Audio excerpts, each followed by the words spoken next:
অবশ্যই ট্রাই করুন। ইলিশ মাছের মধ্যে দিয়ে দেবো সামান্য একটু ফ্রেশ টক দই, অল্প একটু আদা বাটা, একটু হলুদ গুঁড়ো, একটা পেঁয়াজ, 1 চামচ সাদা সর্ষে, 1 চামচ কালো সর্ষে, 1 চামচ পোস্ত, সব কিছুকে একটু মিক্সার গ্রাইন্ডারের মধ্যে গ্রাইন্ড করে নেবো।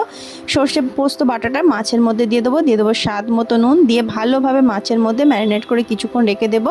একটু সর্ষের তেল মাখিয়ে নেব। আর এখানে কিছুটা পুঁই পাতাকে ডাঁটাগুলো ফেলে দিয়ে একটু গোল গোল করে পাতাগুলোকে সাজিয়ে নেব। বড় বড় পাতা ইউজ করার চেষ্টা করবেন, সুবিধা হয় বাঁধার জন্য। ইলিশ মাছটা পাতার মধ্যে দিয়ে কাঁচা লঙ্কা দিয়ে সুতো দিয়ে ভালোভাবে বেঁধে নেব।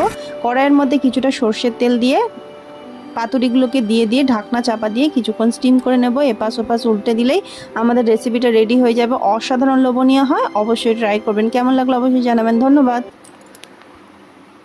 অবশ্যই ট্রাই করুন। ইলিশ মাছের মধ্যে দিয়ে দেবো সামান্য একটু ফ্রেশ টক দই, অল্প একটু আদা বাটা, একটু হলুদ গুঁড়ো, একটা পেঁয়াজ, 1 চামচ সাদা সর্ষে, 1 চামচ কালো সর্ষে, 1 চামচ পোস্ত, সব কিছুকে একটু মিক্সার গ্রাইন্ডারের মধ্যে গ্রাইন্ড করে নেব। সর্ষে পোস্ত বাটাটা মাছের মধ্যে দিয়ে দেবো স্বাদ মতো নুন দিয়ে ভালোভাবে মাছের মধ্যে ম্যারিনেট করে কিছুক্ষণ রেখে দেবো। একটু সর্ষের তেল মাখিয়ে নেব। আর এখানে কিছুটা পুঁই পাতাকে ডাঁটাগুলো ফেলে দিয়ে একটু গোল গোল করে পাতাগুলোকে সাজিয়ে নেব। বড় বড় পাতা ইউজ করার চেষ্টা করবেন, সুবিধা হয় বাঁধার জন্য। ইলিশ মাছটা পাতার মধ্যে দিয়ে কাঁচা লঙ্কা দিয়ে সুতো দিয়ে ভালোভাবে বেঁধে নেব।